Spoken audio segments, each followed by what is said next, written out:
Be inspired by stories of faith in action with Christy Graham, host of the On the Ground podcast from Samaritan's Purse. Christy recently joined Bought and Beloved, Christian Parent Crazy World, Praying Christian Women, and That's Just What I Needed, to share incredible stories of how God is working through Samaritan's Purse around the world. Check out these interviews on one of these Life Audio podcasts today.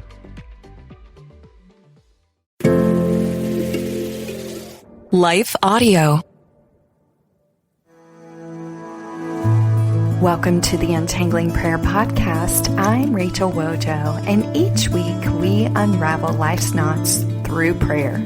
Here you'll find practical wisdom and prayer encouragement to guide you through life's hardest seasons. Join me as we untangle life's messes together, one prayer at a time. Welcome to the Untangling Prayer Podcast. I'm Rachel Wojo, and I'm so glad that you have joined me today. I am excited. It's Thanksgiving week. That means family time. And I think one of the hardest things about Thanksgiving is recognizing that sometimes we just don't feel like being thankful, giving thanks, because our circumstances are hard. And I have endured a lot of those years. I will say that it's easy for me to take a little bit of a look back right now because our family is not in any super hard circumstances or extreme circumstances. But I have to be honest with you. There have been times where it has been really hard. And so everyone around me was maybe talking about having a grateful heart or #blessed and all that good stuff. And I wasn't really feeling it. And I just want you to know, if you're not feeling very thankful, then you're not alone and you're not failing spiritually. And there is something that can be said about this. So we're going to explore how to approach hard seasons when we're not feeling grateful. I think the biggest thing that I want to talk about today is that gratitude in hard places is not manufacturing some kind of feeling. It is about anchoring ourselves in the truth of what we know about God's character and who He is. Even when the circumstances scream otherwise, even when the circumstances are challenging beyond measure. Before we dive in, I want to make sure that you know about the Praying the Promises of God prayer journal. That journal has been so pivotal for so many people in this season. And it's really just hanging on to God's faithful promises. When you find yourself struggling to be thankful, then holding on to His promises is so important. You can get a free sampler at promisesprayerjournal.com, and I'll leave that link in the show notes. And so I want to talk now about what does it look like when life is hard and you're struggling to find gratitude. How do you give thanks when you don't necessarily feel thankful?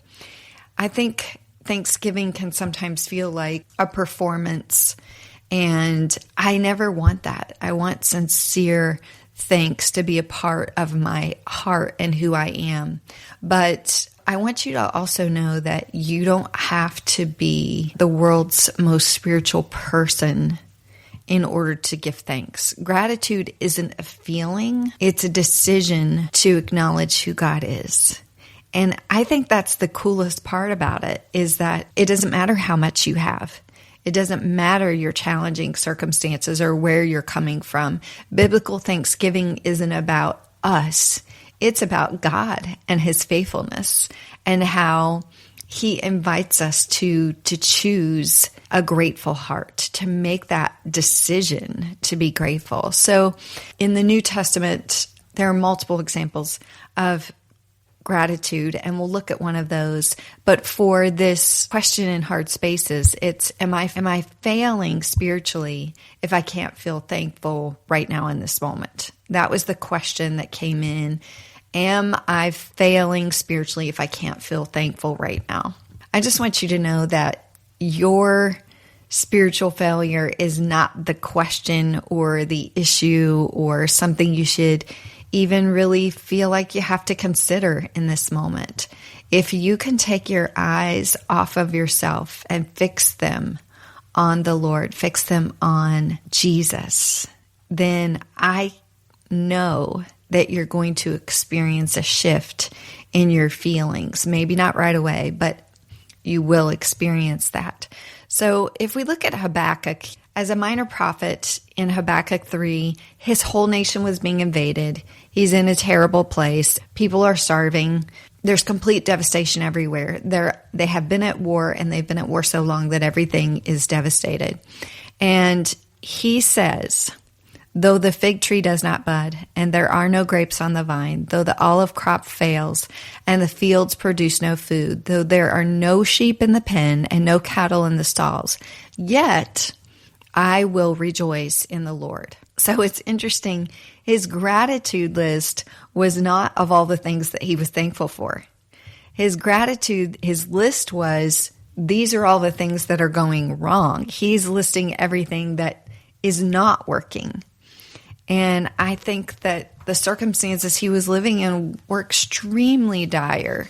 He says, yet I will rejoice. So what was he rejoicing in? If he didn't have anything to rejoice in, if his circumstances, his physical items that he owned were not such that he could give thanks, what was he rejoicing in?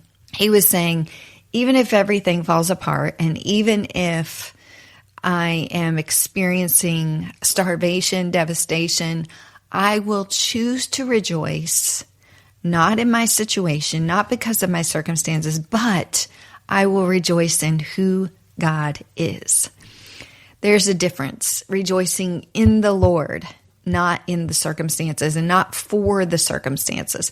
No matter the circumstances, you can rejoice because those are a sidebar. Those are not the main course. God loves you so much, and he is faithful, and his character is consistent and stays the same.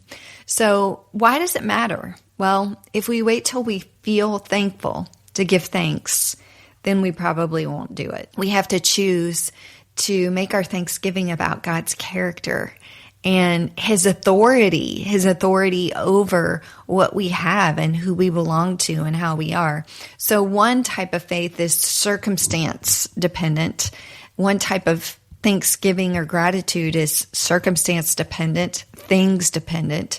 The other is God dependent.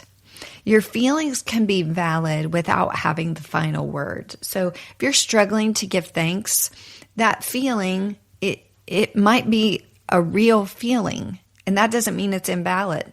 It just means that you don't have to let that feeling be the dictator, be the boss over how you choose to respond to your circumstances. I hope that hard question is resonating with you, as this reader wrote in about, am I failing spiritually if I can't feel thankful right now? If you're facing this Thanksgiving with a heavy heart, you remember you don't have to fake gratitude. You really don't. This is not something that has to be feigned or mustered up. Honest acknowledgement of pain plus trusting in God's character equals true thanksgiving. Thanks so much for listening into that segment of Questions in Hard Places. We'll be right back after this word from our sponsors. One of the most important and sometimes uncomfortable questions church leaders ask is, am I being paid fairly? Or maybe it's, are we paying our team fairly? Church Salary just released a new digital tool designed to help ministry leaders answer this very question. Within minutes, you can get a clean, high-level look at fair pay for your specific role with their free salary report preview. Yep, I said free. Here's how it works. You enter your role, your church size, your location, even your years of experience, and Church Salary instantly generates a ministry-specific salary report preview just for you. And the best part, every report is based on real data from churches and employees across the country, something no other generic salary calculator is built on. So if you ever wondered what fair pay looks like in ministry, visit churchsalary.com/report to get your free preview report today. That's churchsalary.com/report. Thank you for allowing that word from our sponsors. And now I'm diving into the podcast segment we call Weekly Pray More, Worry Less Encouragement. This week's principle is about gratitude and really focusing on the fact that gratitude is not actually about your circumstances. It's about God's character in your circumstances, who He is. This is how we move from God, thank you for this, to God, thank you in this.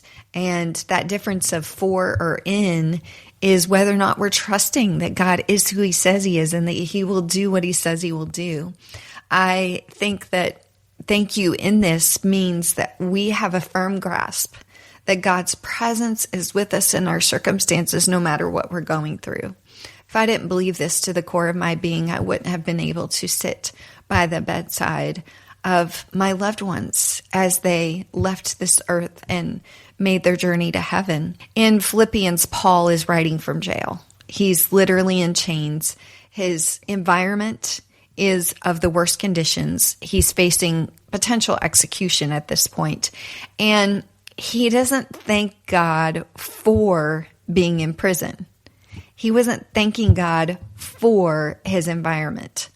But he does say this: rejoice in the Lord always. I will say it again, rejoice. And I love that he uses the word in there, in the Lord, because a few verses down in Philippians 4:11, he says, I have learned to be content no matter the circumstances. He's not content because of pleasant circumstances. He's content in the Lord despite the difficult circumstances. I think that in 1 Thessalonians, he reiterates this again: rejoice always, pray continually, give thanks in all circumstances, for this is God's will for you in Christ Jesus. The key phrase there again is the word in. It's not for all circumstances, because you may not like your circumstances. Your circumstances may be extremely challenging, but we're not thanking God for hard things happening or hard environments or difficult challenges. We're thanking God that He is present with us no matter what. There's a world of difference between those two. I think that when we choose to acknowledge what's true about our circumstances, declare what's true about God's character, choose to thank Him, and then embrace that process of acknowledging what's true, declaring what's true about God, and then choosing to thank Him for His presence, that process can really shift our thinking. Look at it this way. The first one, an example might be, Lord, this has been a devastating year. But then the second part of the prayer is where you declare what's true about God's character. This is a devastating year, but you have never left my side. That's the truth. And then how that shifts us is we can say thank you to God for who He is. Thank you for being my rock. And do you see how I went from the acknowledgement of the terrible circumstance to who God is in that circumstance, to how that can shape my perspective?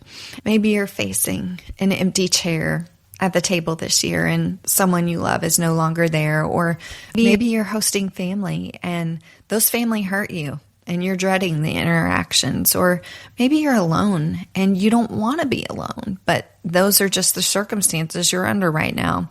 Maybe your finances are tight and getting a meal together feels really stressful. Wherever your hard place is this Thanksgiving, I want you to know that God meets you there. He's met me time and time again in the hard places, and I know He will meet you too. And you don't have to pretend that everything is okay. You can just acknowledge, God, I'm so glad that you are here with me. And this kind of gratitude, this kind of decision making in relying in His presence leads to a deeper trust. You can bring that honesty and that heaviness to the Lord. And your thanksgiving, your heart, your gratitude is built on something that's more solid than just your circumstances, which will change time and time and time again. Wanted to share this answered prayer story as I was reflecting back earlier this week on our family's journey when my children were small. And we had a lot of needs with the children and with Taylor's special needs. And there was a season where our budget was really tight. In fact, for many years, it was really tight, extremely tight. We were careful with our money. We were careful about how we spent money for the children, but we lived in an older house and we had older appliances and vehicles, and things just broke. I mean, there just were times where things didn't work the way they were supposed to. And I remember with our oven, when we moved in our home, it was the oven that was in our home, the stove and oven combo. And the stove was electric and it worked okay. But the bigger issue was the oven. The oven was very inconsistent in temperature. And I would try everything, adjusting, trying to get it this temperature, that temperature, raise it up a little, lower it down a little. It just was inconsistent. And so many times things that I baked would turn out wrong. And I thought I was a terrible baker. And that wasn't the case at all. It was just the oven. Eventually, it went out completely. And the stovetop was still working, but the oven did not work. And so we had to use the stove only. We had no oven. And when you have a lot of little children, it can be challenging not to be able to put something in the oven and leave it and just watch them rather than having to constantly work on the stove. And I just remember that there was a friend of ours who found out that we had this oven issue, and she worked for a doctor's office who chose a family every year to put their money together and bless this family in need. They always looked for specific families. And so that year, without telling us, they chose our family to bless, and they went and bought a brand new stove for us and had it installed. I just remember this broken oven was like a symbol of God's faithfulness to me because I felt like He had supplied. And I'll be honest, when I stood looking at that stove in that little small square kitchen, I just was in shock at how God had provided and how gracious He was. But I think bigger than that now, as I look back, I can see the thread that God was faithful even when we didn't have the oven. He was faithful in that 6 months to give me extra grace to figure out how to manipulate the meals so that I could keep my children fed, happy, safe. My husband and I could prepare and minister to our own family, our own kids. Maybe you're in a season where you just can't see God's provision yet. You've been waiting on your stove moment. You're trying to get through another day. You're asking God, hey, do you care about our struggles? I just want you to know that He is faithful. And His faithfulness isn't dependent on your emotional response. And your struggle is not invisible to Him, and it doesn't make you invisible to Him. He sees you. He knows your need. He's faithful. And that's worth giving thanks for when everything feels uncertain. I remember trying to go through that Thanksgiving without an oven. And I think doing that made me more grateful for the oven when it did come in the month of December, right before Christmas, on Christmas Eve of all times. I'm just so grateful to the Lord for how He sees us. He knows our needs. He's faithful. And even when the answers haven't come, we can rely on His presence, for which I'm so very grateful. That's worth giving thanks for, even when everything else feels uncertain.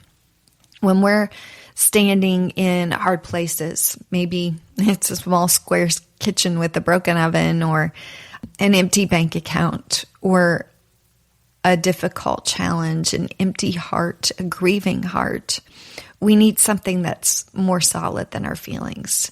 We need God's promises, and we need to be able to rely on Him. So if you're struggling today, I want you to remember with giving thanks that the Lord is good, whether we have what we need in the moment or not. His faithfulness is true. And when gratitude feels hard and the words feel impossible, then you can remember that God's words, never run out. They are always true.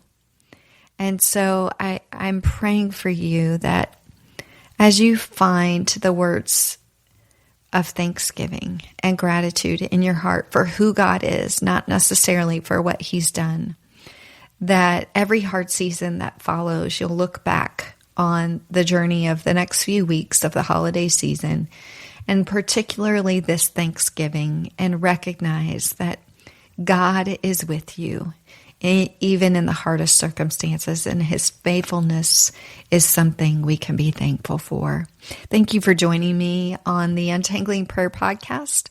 I pray that this Thanksgiving, even if your circumstances are hard, you can remember who God is and that His character can be trusted. I want you to recognize that God is still God, even when life is hard. Until next time, remember, God sees you, He hears you, and He knows your need. Happy Thanksgiving. Thanks for joining me on the Untangling Prayer Podcast. If this episode resonated with you, share it with someone who could use a little hope, and be sure to subscribe for more.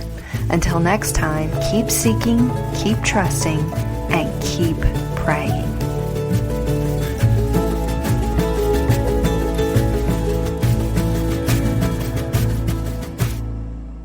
At Thrivent, planning your finances is bigger than money. It's a way to support the people, causes, and community you love. Because helping you put your faith into action is at the heart of what we do. Thrivent, where money means more. Connect with us at Thrivent.com.